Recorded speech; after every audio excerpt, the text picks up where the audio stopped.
সুজির অমৃত এইভাবে একবার বানিয়ে নিলে একবার খেলে স্বাদ সারা জীবন মুখে লেগে থাকবে। এত অপূর্ব দেখতে হয় যে দেখেই এক অদ্ভুত শান্তি, আর মুখে দিলে স্বর্গীয় স্বাদ অনুভূত হবে।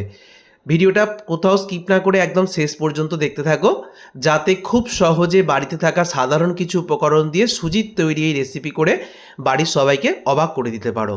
রেসিপির জন্য প্রথমেই আমি অল্প একটু ঘি কড়াইতে দিয়ে ঘিটা গলে গেলে দুটো তেজপাতা দিলাম, তারপরে দিয়ে দিচ্ছি দুটো এলাচের মুখ ফাটিয়ে দিয়ে দিয়েছি। তেজপাতা আর এলাচটাকে একটু ঘিয়ের মধ্যে নেড়েচেড়ে নিয়েছি। এবারে আমি দিয়ে দিচ্ছি এখানে কাজু বাদাম, কিশমিশ আর আমন্ড বাদাম কুচি। শুধু কাজু কিশমিশ থাকলে কাজু কিশমিশই দিয়ে দেবে। এখানে আমি আমন্ড বাদাম কুচি অ্যাড করেছি। ভালো করে ঘিয়ের মধ্যে মিনিট খানেক নেড়েচেড়ে আমি তুলে নিচ্ছি। ঘিয়ের মধ্যে নেড়েচেড়ে তুলে নেবার পর আরও সামান্য একটু ঘি আমি অ্যাড করলাম। এই রেসিপিতে ঘিটা অতিরিক্ত দেওয়ার প্রয়োজন হয় না। এবারে নিয়েছি 50 গ্রাম সুজি। সুজিটাকে ঘিয়ের মধ্যে ভালো করে মিনিট দুয়েক নেড়েচেড়ে নিতে হবে। সুজিটা যত ভালো ভাজা হবে তত সুন্দর, কিন্তু একটা আর একটার গায়ে লেগে থাকবে না, আর রেসিপিটাও খেতে খুব ভালো লাগবে। তো দেখো, খুব সুন্দর করে মিনিট দুয়েক ভেজে নিয়েছি। এবার এটাকে কড়াই থেকে আমি তুলে নেব। সুজিটাকে ভেজে তুলে নিয়ে এবার ওই কড়াইতেই আমি দিয়ে দিচ্ছি 1/2 লিটার লিকুইড দুধ। 50 গ্রাম সুজির জন্য প্রথমেই আমি এখানে 1/2 লিটার লিকুইড দুধ দিয়ে দিলাম। দুধটা সামান্য হাত ছোঁয়া গরম হলে একটা গুঁড়ো দুধের প্যাকেট 10 টাকা দামের দিয়ে দিয়েছি। গুঁড়ো দুধটাকে এবার দুধের সঙ্গে ভালো করে মিশিয়ে নেব। তো এরকম গুঁড়ো দুধ লিকুইড দুধের সাথে মিশিয়ে নিলে দুধটা ঘন হয়ে যাবে, খেতেও ভালো লাগবে। এবার আমি দিয়ে দিচ্ছি কেশর।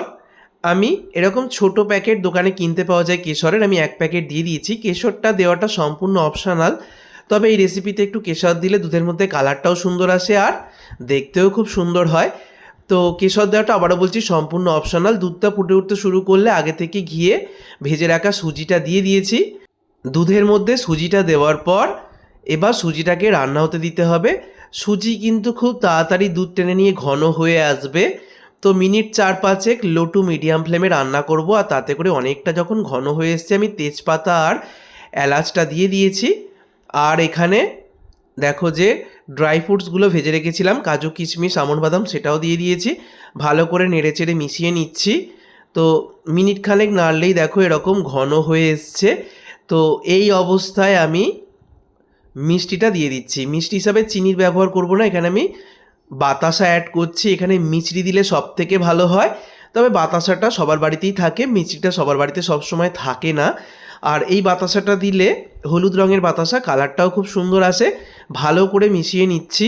ভালো করে মিশে গেলেই গ্যাস অফ করে দেবো। গ্যাস অফ করে আমি আগে থেকে জাল করা লিকুইড দুধ দেব। এখন কিন্তু অনেকটা ঘন হয়ে গেছে, দেখতেই পাচ্ছ। এরকম রাখলে হবে না। এবারে আমি আগে থেকে জাল দিয়ে রাখা 200 ml মতো লিকুইড দুধ দিয়ে দিলাম। এই রেসিপিতে দুধের পরিমাণটা একটু বেশি লাগে। প্রথমে 1/2 লিটার লিকুইড দুধ দিয়েছিলাম, পরে দিলাম 200 ml। টোটাল 700 ml মতো দুধ আমার লেগেছে মাত্র 50 গ্রাম সুজির জন্য। তবেই আসবে অমৃত স্বাদ। গ্যাস অফ করে দেখো ভালো করে মিশিয়ে নিয়েছি, তবে একটু এরকম পাতলা পাতলা থাকবে আর খেতেও ভালো লাগবে। শেষে একটুখানি আমি আগে থেকে ভাজা ড্রাই ফ্রুটস বাঁচিয়ে রেখেছিলাম, ওপরে দিয়ে দিচ্ছি। আর আমি একটু খেজুর কুচি করে দিয়ে দিচ্ছি, এতে করে দেখতেও সুন্দর লাগবে, মুখে পড়লেও ভালো লাগবে। তো আর শেষে আমি একটু নারকেল দিয়ে দিচ্ছি, ফ্রেশ নারকেল কোড়া ওপর থেকে দিয়ে দিলাম। তৈরি হয়ে গেল সুজির অমৃত স্বাদের রেসিপি। এই রেসিপিটা মুখে দিলে দুর্দান্ত লাগবে, একদম সারা জীবন স্বাদ মুখে লেগে থাকবে। একবার খেলে কিন্তু কেউ স্বাদ ভুলতে পারবে না। অবশ্যই এইভাবে একবার বাড়িতে তৈরি করো আর আমাকে কমেন্ট করে জানিও। তোমরা ঠাকুরের সেবাতেও এটা দিতে পারো। তো অবশ্যই এই রেসিপিটা বাড়িতে ট্রাই করো আর কেমন হয়েছে আমাকে কমেন্ট করো। ভিডিওটাকে বন্ধুদের মধ্যে প্রচুর শেয়ার করো। ধন্যবাদ।